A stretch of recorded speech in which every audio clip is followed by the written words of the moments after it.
So I really haven't been inspired, motivated to do a video at all. And I've talked about this in my other videos. When I felt like this before, I was still able to push myself, get up, and record a video. But I don't know if it's Cancer season, like June just hits different because I'm a Cancer sign too, and it's like a highly emotional month. But like the other water sign months, like Scorpio and Pisces, doesn't hit me like that. But Cancer season, because it's my sign, it just hits different. I'm trying to come up with reasons as to why I'm like feeling like stuck and stagnant. Like it's at the point where I'm like, I don't even feel like I'm getting channeled messages right now. And then another thing is like, it's summertime, so it's like I'm busy with the kids, but we were going to the pool every day in the last 2 weeks. And then this last week, my son just got this cough, and I've been doing everything, giving him ginger, honey, lemon, everything, vegetables, fruits, everything to try to get rid of this cough. So yeah, right now I was like forcing myself to do a video just to try to get a channel in to see what's gonna come out, because I haven't felt any channels really coming in. I've been really feeling like brain fog and stuck. And like I was saying that like my son has this cough, so we've been having to stay in because like an all day it's literally too hot to go outside. Even at 5, 6 o'clock, like the sun is burning. I went to the grocery store the other day. Didn't go in the morning. Usually I'd go at 9 a.m. But even at 9 a.m., by the time I'm coming back on my way back, it's too hot.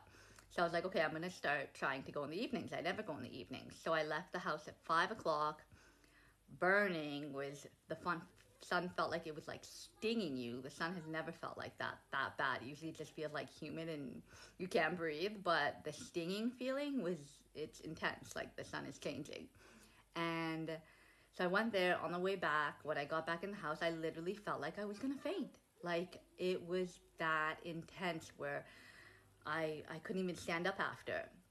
So the daytimes, because he's been sick, it's usually like if you're not sick, we spend all day in the pool or at the beach because that's where you can cool down, right? When you're in the water, the sun doesn't feel that intense. So so we've only been going on in the evenings after 6 o'clock. We've gone to like do mini golf. One day actually it was windy, so we went around I think 2 o'clock it was, or maybe a little bit earlier, and we spent hours at the mini golf, and it felt so perfect because it was windy and cloudy, so they could run around there and do mini golf for hours. And then we went to the rides that started like 8 o'clock at night. So we went there one day, 2 days we already went there, and there's this kids party that happens in the evenings at 8 o'clock. So we've been doing stuff in the evenings to get them out of the house because in the daytime it's too hot if you're not in the pool. So like being stuck inside gets to me too, because yeah, I go out in the evening and it helps, but I'm not going out and really getting that sunlight. I'll go on the balcony, but I'll go out for like 20 minutes and then have to come back in because it feels like it's stinging you too much. So yeah, this unmotivated thing, I haven't really been feeling like recording anything or doing any tarot readings. I have felt like just the only thing that I have been doing is really like learning and trying to spend some time in silence. But it's hard when you have two kids, like there's like no silence, right? Right now they're playing outside with some water and soap and seashells and stuff. So I was like, just come on here and try to record a message. And what I said, see what comes out. So there was this topic that I want to talk about that I learned recently. So you guys know that I've been like a firm believer of this prison planet, and other information that I've gathered has been confirming this theory. However, there's this new theory, not a new theory, this guy's been around for a long time and he's super intelligent as well. And it's called archaic, I think that's how you pronounce it. I can't pronounce anything. But yeah, so he was talking about how basically every 552 years in the last 16,460 years, 16,460 years, I think that's what the number was, that there have been four major catastrophes. So the first major catastrophe that happened in BC, I can't remember those dates, but the first one wiped out 80% of the population. The second one wiped out about 50% of the population. The third one, I think there was not enough information on it of the capacity, because all the stuff was like wiped out from like all the written books, everything got wiped out. So we have no idea the catastrophe of it. And then the fourth one, I'm not sure what he as well said that he's not sure the degree of what it did. And all these events that happen every 552 years has to do with solar eclipses. So they all saw object that covered the sun, an unknown object that covered the sun, but these eclipses didn't last a few minutes like what we have now. No, these eclipses lasted about 25 years, most of them. So these were long eclipses. How are you gonna get food? How are you gonna eat, right? If you have if you can't grow anything, if the sun is being blocked out, right? So and this is why I wiped out the population, because they experienced famine and whatnot, and some of them were volcano eruptions that like burned through the earth, right? So so this has been dating for clockwork. It's happened. He calls it the weapon within the construct, and it happens every 552 years, and the next one is predicted to happen May 16, 2040, based on the Mayan calendar, but people have predicted in 2012, wrong dates, but the actual date, if you calculate based on the 552 years, would be May 16, 2040. So that's when the next catastrophe is going to happen, right? But at the end of the day, we don't know to what degree that catastrophe will be. Like I said, the first one wiped out 80% of the fat population. The second one wiped out 50%.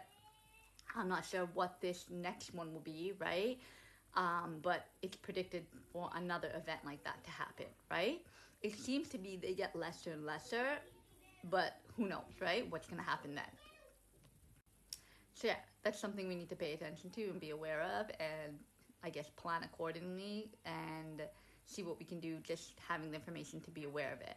But the next part that he talks about, and I'm watching a video on it right now, and I've only got through I think 20 or 30 minutes. It's an hour and something long video, but because I pause a lot and make notes and make my own notes as well, what this means, right?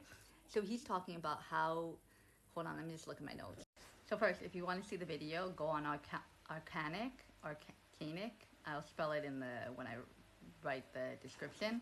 But and watch Letting Go. That video is really good. That was like recently posted, not too long ago. And basically, like, he's talking about, like, I'm gonna read some of the notes, but basically he's saying like the negative programming that people have, that negative mindset has been programmed into the field, right? So what he says is source is a construct. And because I haven't gone through all his videos, but basically a friend of mine who was telling me this information was that we're in a reality, a parasitic reality, that basically this reality is mirroring the actual reality. This contract is mirroring the actual reality. But I haven't watched the video from the same guy about that. So what I'm watching is the part where he's talking about this contract, right?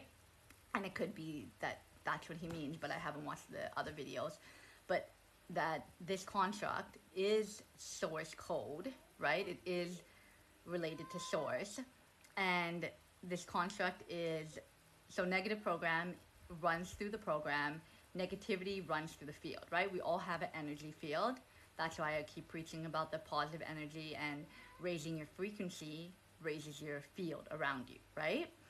And so negative program activates dungeon programming. It's the creation of collective feedback loops. So these feedback loops, which are dungeon programming, is because we react instead of create. A constant reaction to external stimuli modifies our behavior. Behavior is the key component here. So basically what he's saying is that by us reacting to the negative stimuli in our external reality, like just someone cutting us off, the person messing up our order, stressful situations, like anything that irritates us, puts us in a negative state of mind, is what causes us to feel like that. So I'm having so much brain fog and having such a hard time recording this, like stuttering over my words, and my energy feels so low even though I slept enough. I don't know if it's the heat or what's going on, but like